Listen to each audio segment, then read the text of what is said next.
बहुत बड़ा ये है कि हम सिर्फ उनको मानते हैं, उनकी नहीं मानते, क्योंकि हमें ये खुशी होती है कि चलो हम में से भी कोई था तो हम जाके वहाँ माला चढ़ा देते हैं, सर पे माथा टेक लेते हैं। मैं ये इन लोगों को कह रहा हूँ, ये जो ये नई वाली नस्ल खड़ी है राम कुमार वाली,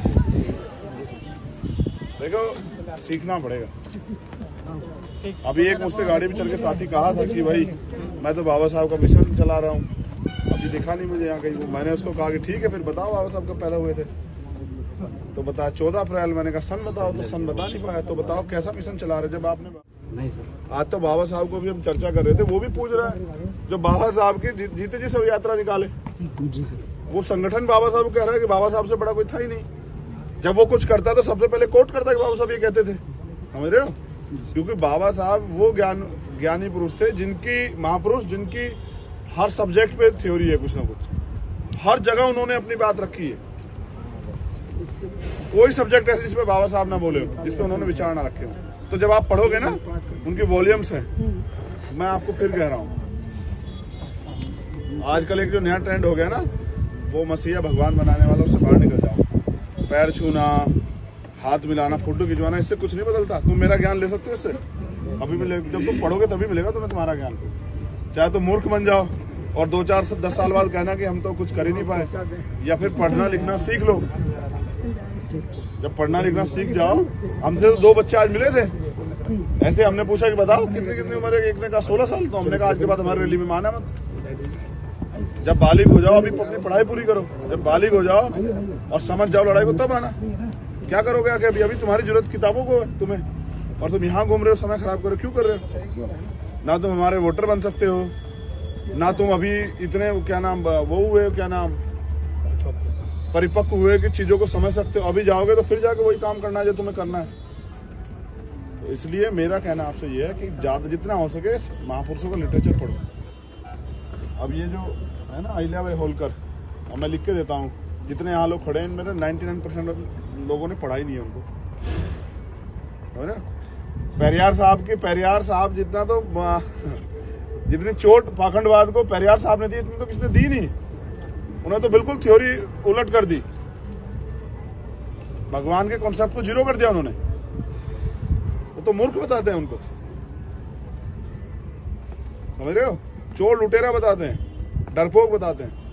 आपने पढ़ा? जी सर। तो जब पढ़ोगे तभी तो समझोगे, वरना तो आप भी फिर वहां कहीं माथा होता टेक के सोचोगे जीवन बदल जाएगा।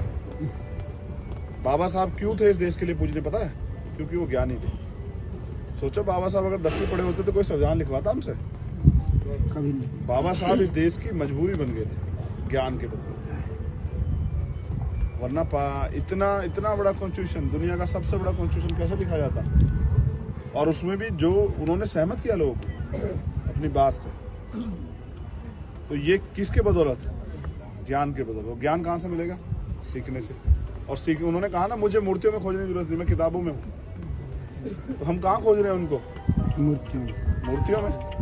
तो मूर्तियों से क्या मिलेगा? कबीर साहब कहे ना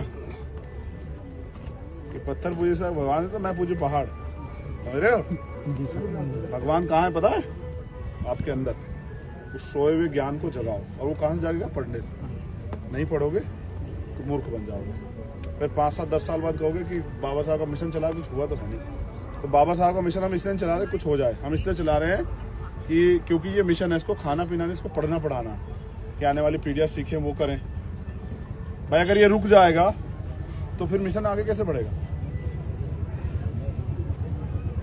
हमने एक सफर तय किया है जो यहाँ से रांची का है, और हम यहाँ से लातेहार जाके रुक जाते हैं, तो सफर कैसे पूरा होगा?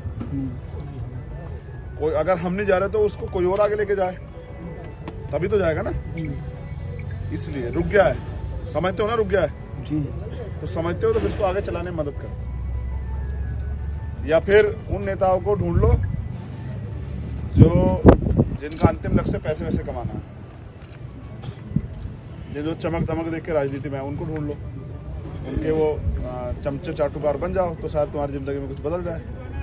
अगर मिशनरी बनना है तो फिर इससे बाहर निकलो। अंधविश्वास, पाखंडवाद, झूठ, लालच, फिर लाओ महापुरुषों को। देखो मिशन किसका है ये जो हम चला रहे हैं?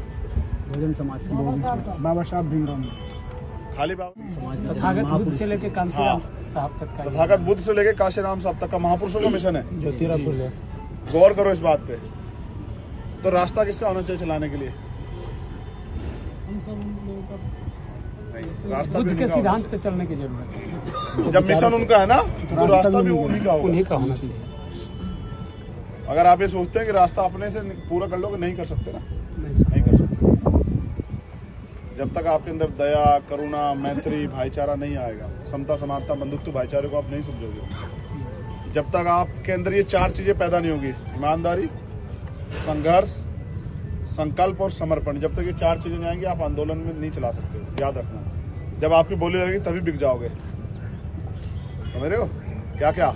ईमानदारी, दूसरा क्या? संघर्ष, तीसरा संकल्प, चौथा समर्पण, त्याग। देखो जैसे मैंने एक दिन हाथरस वाला इशू याद है आप लोगों को? जी सर। उस दिन मैंने तय किया था अपनी माँ को वो करके, उनसे उन्होंने मुझसे कहा कि अरे मत जाओ, खबर ये कि वो पुलिस तुम्हारे एनकाउंटर कर देगी। तो मैंने उनसे कहा कि सोचो अगर वो आपकी बेटी होती और उसके साथ ऐसा होता तो आप मुझे रोकते क्या? वीडियो भी आया था सर। तो उन्होंने मुझसे कहा कि नहीं जाओ, अच्छा जाओ। उस दिन मैंने तय किया था कि माला नहीं पहनूंगा। और 90% हमारी यूनिट के लोग जानते हैं, फिर भी माला ले खड़े रहते हैं। और मैं देखता हूँ, हंसता हूँ कि देखो कितने बड़े मूर्ख। जो नहीं जानते उनको तो बेचारों कुछ पता नहीं, उनको चलो उनकी बात नहीं है। लेकिन जिनको मैंने बता रखा है माला नहीं पहनता, वो भी ले खड़े रहते हैं। जिद कहते हैं भैया एक बार पहन लो, क्या हो जाएगा भाई?